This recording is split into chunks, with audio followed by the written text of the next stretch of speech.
Sang legenda timnas Indonesia khawatir Shin Tae-yong dipecat, proses timnas Indonesia sudah benar.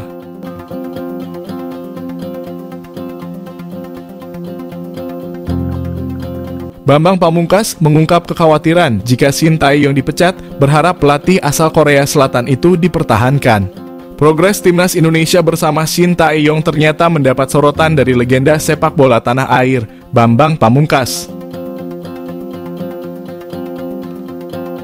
Bambang Pamungkas pun dibuat resah setelah munculnya isu pemecatan Shin Tae-yong usai menuai hasil buruk di kualifikasi Piala Dunia 2026.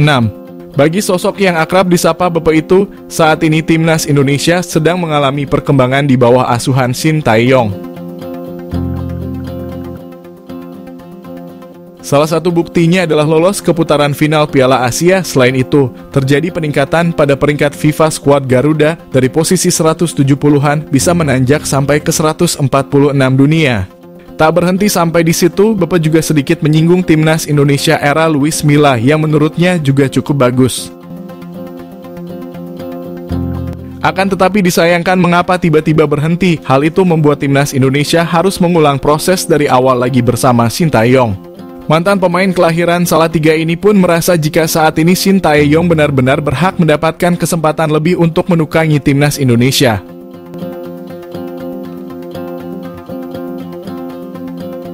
Oga berharap banyak PSSI sadar kualitas timnas Indonesia.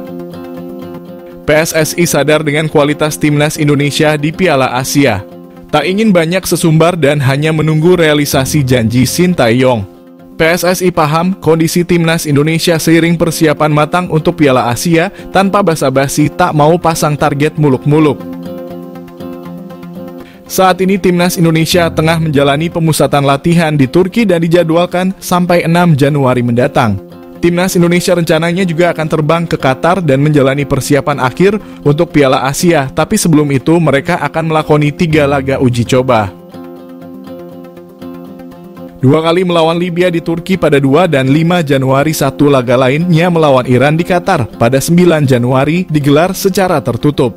Wakil Ketua Umum PSSI Zainuddin Amali memberi bocoran sedikit terkait persiapan anak asuh Shin Tae-yong beserta kondisinya saat ini. Diakui oleh Amali, Shin Tae-yong menerapkan latihan berat bagi para pemain baik dari segi fisik maupun taktikal. Seolah sadar dengan kualitas timnas Indonesia, Amali menegaskan PSSI enggan mematok target muluk-muluk di Piala Asia. Komunikasi PSSI dengan Shin Tae-yong terus dilakukan. Amali menyebut pihaknya memberi dukungan penuh untuk pelatih asal Korea Selatan itu. Soal target di Piala Asia, Amali menilai bahwa PSSI hanya akan menanti realisasi dari janji yang pernah diungkap Shin Tae-yong. Tak mau kalah dari Shin Tae-yong, Indra Syafri bakal perkuat timnas Indonesia U20 dengan pemain keturunan. Pelatih tim nasional Indonesia U20, Indra Syafri, tampaknya akan mengikuti cara Shin Tae-yong untuk memperkuat tim senior. Sebab Indra Syafri tertarik merekrut para pemain keturunan Indonesia memiliki potensi untuk membela Garuda Nusantara. Kendati demikian, Indra Syafri menegaskan seleksi pemain keturunan itu cukup ketat karena ia hanya ingin melakukan jika pemain tersebut dinilai layak untuk bela timnas Indonesia. Jika benar terjadi, Indra pun menegaskan akan melakukannya secara bertahap. Hal itu dikarenakan Indra tidak ingin gegabah dalam mencari pemain keturunan untuk tim merah putih. Satu hal yang pasti, Indra hanya mau menggunakan pemain keturunan itu jika benar-benar punya kualitas dan istimewa. Sebagaimana diketahui, timnas Indonesia U20 saat ini tengah menjalani pemusatan latihan di Doha, Qatar. Indra memanggil sebanyak 26 pemain muda dalam program tersebut. Timnas Indonesia U20 dipersiapkan dalam menatap beberapa turnamen tahun depan. Beberapa ajang yang bakal dihadapi skuad Garuda Muda tersebut diantaranya Piala AFF U19, kualifikasi Piala Asia U20 hingga Piala Dunia U20 Chili. Sekadar informasi, timnas Indonesia U20 menjalani latihan di Qatar selama kurang lebih sepekan. Nantinya mereka akan menjalani TC tahap kedua di Jakarta.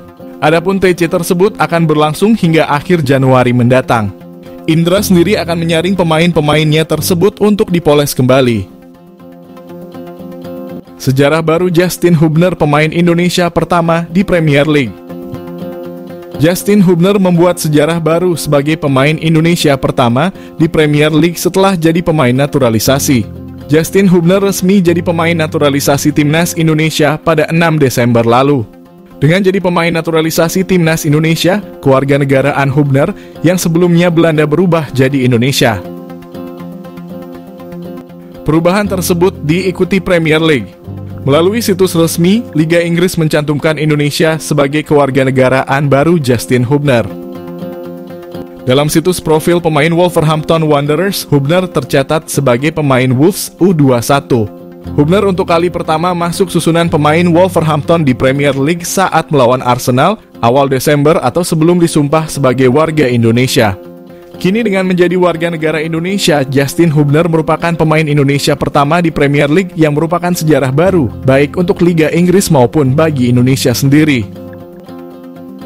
Setelah sejarah itu, Hubner bisa mencatat sejarah lain, yaitu jadi pemain Indonesia pertama yang tampil di Premier League. Back squad Garuda Elkan Bagot lebih dulu mencetak sejarah sebagai pemain pertama di Liga Inggris saat tampil di divisi ketiga atau League One bersama Ipswich Town pada musim lalu. Pada musim ini Bagot belum dimainkan Ipswich di Championship. Saat ini baik Justin Hubner dan Elkan Bagot masuk ke dalam daftar pemain yang dipanggil pemusatan latihan Timnas Indonesia. Bagi Hubner, laga uji coba melawan Libya selama TC bisa jadi debut di Timnas Indonesia pada 2 dan 5 Januari nanti.